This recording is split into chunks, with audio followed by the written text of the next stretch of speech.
Good evening. Ammon Bundy here. I come to you with extreme concern for the people of this land.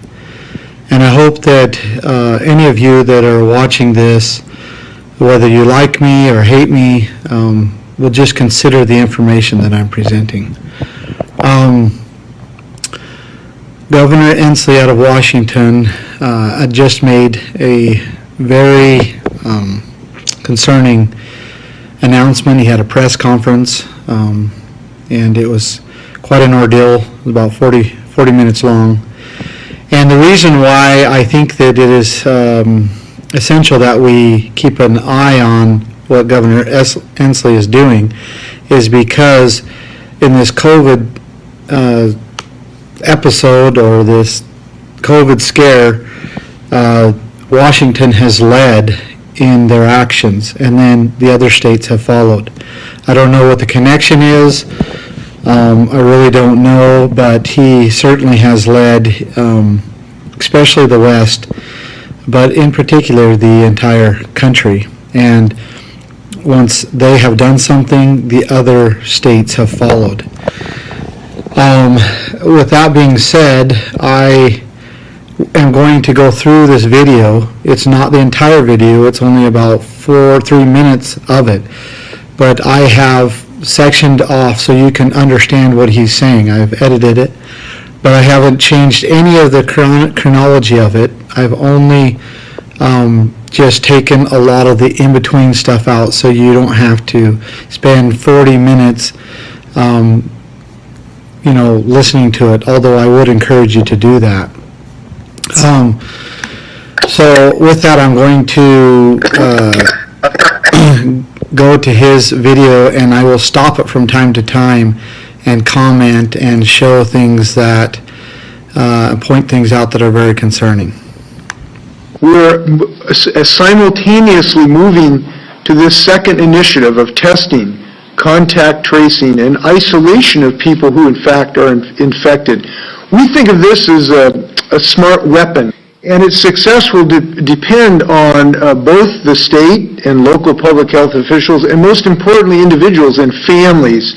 Okay, so first of all, he says they're moving on to a second stage.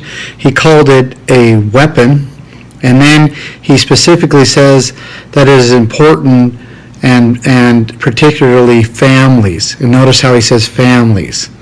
We need people to isolate themselves, including their household, even before test results come back.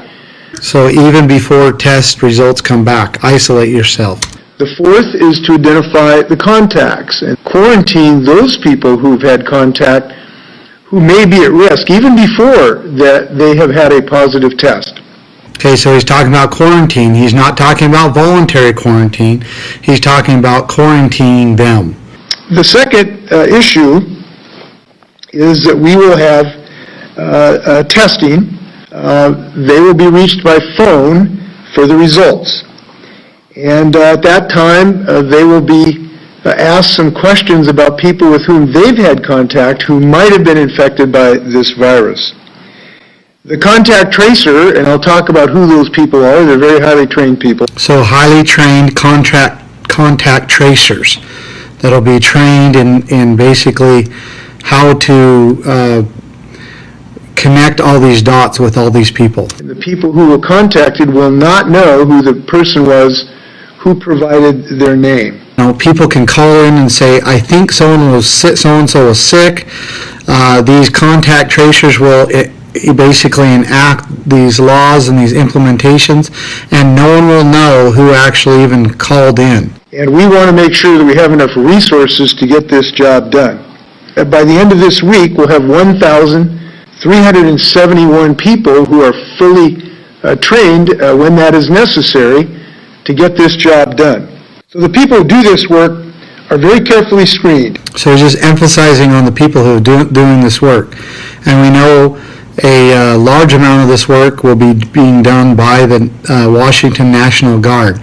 So with that, I'd like to ask Lieutenant Colonel Steve Hobbs to address this issue. We are so pleased to support the Department of Health in its efforts to push the voluntary COVID-19 mapping program. Okay, So I want to emphasize that this lieutenant, he's actually not the head of the National Guard, but he is a senator in the Washington legislature. So he's a lieutenant in the National Guard, and he's a senator.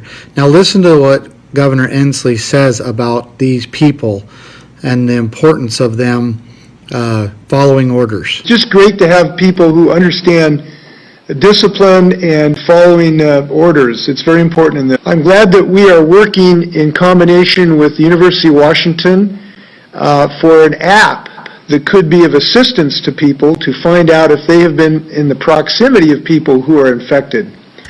So they're working with the University of Washington on basically digitally and through an app, and he'll mention here hardware from Google and Apple, so that they can identify people in restaurants and on the street and whatever it may be, and identify them as possibly having COVID-19, and therefore they can implement forced quarantine. That app could use some hardware, essentially, and software from Apple and Google. And this is a very promising technology. Obviously, if you have somebody who's become sick and they were sitting right next to a person at a restaurant, to be able to identify that person could be very valuable. So now he's going to talk about families again. And notice how he talks about those who won't quarantine at their homes. Notice, and then I'm going to make a point after this. I wanted to talk just a little bit more about the isolation for families involved in this. So that means the household, the family will need to isolate with them. And if a person cannot do that, there will be other isolation facilities for them away from their household. Okay, so if he cannot, remember, that is not a choice. The way he is saying that is basically that they will be forced. And if they cannot or will not, then there will be other facilities that will be prepared for them to go. Now, the interesting thing is, and this is kind of the main point of this video and thing that really concerns me, and it's not just about the forced quarantines, but it's also about what they are planning on doing with the children that are in the situation of this forced quarantine. Now, I am sad to say that, and I'm getting here right now, that when I was given the understanding by someone in Washington that this was going on in Washington or getting ready to go on, and then they said to me, and they're going to, there's children, youth and children's quarantine centers. And I said, I don't know if I believe that. I can't believe that they would actually take the children from their parents and put them in quarantine centers with people they don't know, doing things that they don't know, injecting, whatever into their body that their parents don't know. They surely wouldn't do that. And so I said, if you're going to say those things, you better give me some evidence. So they sent me some evidence. And and so I'm going to show it to you, or at least I'm going to read it to you. So if you go to governmentjobs.com, and you'll see that the Washington State Department of Children's Youth and Family has posted a job. You can also do it on ZipRecruiter. And you'll see again the Washington State Department of Children and Youth Families. And this is what the ad for the job position is. DCYF, so the Department of Children and Youth Family, is seeking current DCYF employees in King, Snohomish, and Benton counties to supervise and support children and youth in emergency quarantine centers. We are looking for current DCYF social services specialists, three S's, to care for children who are either COVID-19 positive or who may have been exposed to COVID-19.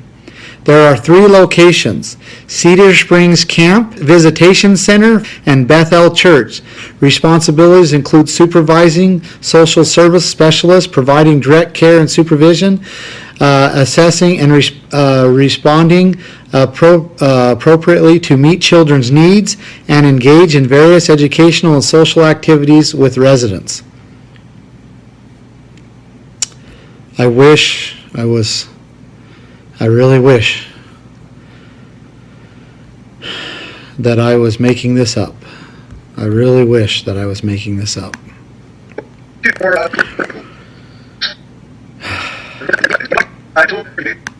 I wanted to talk just a little bit more about the isolation for families involved in this. So that means the household, the family will need to isolate with them. And if a person cannot do that, there will be other isolation facilities for them away from their household. And one way or another, we got to make sure we take care of people's health. For people, Yeah, how do you like that? One way or another, we got to take care of people's health. Who cares about their family, their children, their freedom, their job? Who cares as long as they're healthy, right? Now, I want to put this in perspective. You might say, well, Ammon, you're missing the point. No, I'm not missing the point. The Washington COVID-19 death rate is 0.01260669. There's been less than 1,000 people die from COVID-19. That's what the numbers skewed. You know that that's not accurate. That's with them counting pneumonia, flu, all of that. They still only have 908 people that they've claimed died from COVID-19. There's 7.6 million people live in Washington. That's a 0.021260669%. But hey, and one way or another, we got to make sure we take care of people's health. right? One way or another, we got to take care of people's health. That's the most important thing. Unbelievable. For people who Now listen, let's go on and listen to this. For people who finally won't comply, they're going to have to comply eventually. No one's looking to make this a federal crime. The reason we can do the contact tracing is twofold. Number one, we've stood up an army, so to speak, and we now have 1,391 people who on just a couple days' notice can be available to do what's necessary to do this contact tracing. As far as refusal, it just shouldn't come to that, and it really hasn't. And that would be legally enforceable. We would make sure that people know the seriousness of that issue. It's one of the reasons I'm glad we have the Guard, who are very disciplined and follow orders. I'm glad we have Department of Licensing people and the Department of Health.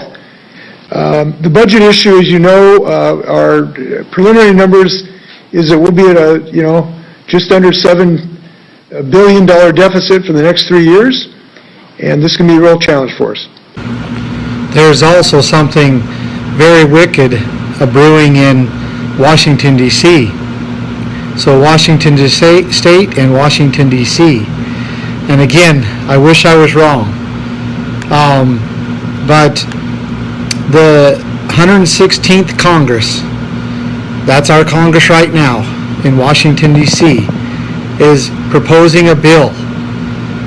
And it is H.R., again, it's hard to believe, but it's H.R. 6666. Now I'm going to read you the description at the very first paragraph of this bill. H.R. 6666. To authorize the Secretary of Health and Human Services to award grants to eligible entities to conduct diagnostic testing for COVID-19 and related activities such as contact tracing through mobile health units and as necessary at individuals' residence and for other purposes. My friends, I did not read that incorrectly. It is House Bill 666, and it authorizes the Secretary of Health and Human Services to conduct related activities such as contact tracing through mobile health units as necessary at individuals' residence and for other purposes. one way or another, we got to make sure we take care of people's health. Okay, my friends, this is the line in the sand. I have heard over and over again from people all across the country, especially militias, oh, we're preparing for the day that we hope never comes. Well, that day's already come and gone. It's already gone. But I hope and pray that the line in the sand is at least our children and our families. I hope that it's at least that line. And I hope that we can unite together as neighbors and friends, as people who love each other, as people who love God, and stop these wicked people from what they're doing. And we here in Idaho and across the country have started something that I am asking everybody to join. And the way you join it is by texting RIGHTS to 80123. Text RIGHTS to 80123. And then fill out the form. And what it will do is it will connect you with your neighbors who have the same feelings as you do. The same understanding, or at least our understanding and waking up. Because what this is going to come down to, it for sure will come down to this. I am certain it will. I don't know how long it'll take, but it will come down to this. It'll come down to them trying to force you to comply and be obedient, and for your neighbors and all of you standing together and saying no.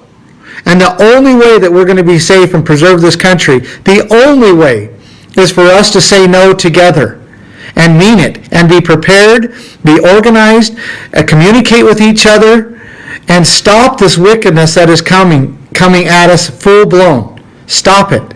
We must expose the darkness, and we must stop it. And unfortunately, we have to stop it at our front doors this time. It will be at our front doors. I wish I was wrong. And I want to tell you all that I love you. I love people. And I am concerned for each of us, and I'm concerned for this land that we live in and what is happening. So I ask you to do something about it. And the only thing that I can tell you to do right now is unite with your neighbors, and I think the best way to do that is by texting RIGHTS to 80123, and that will connect you with your neighbors. And I'm asking you to do that mainly for all of us, for the people across this country. Thank you.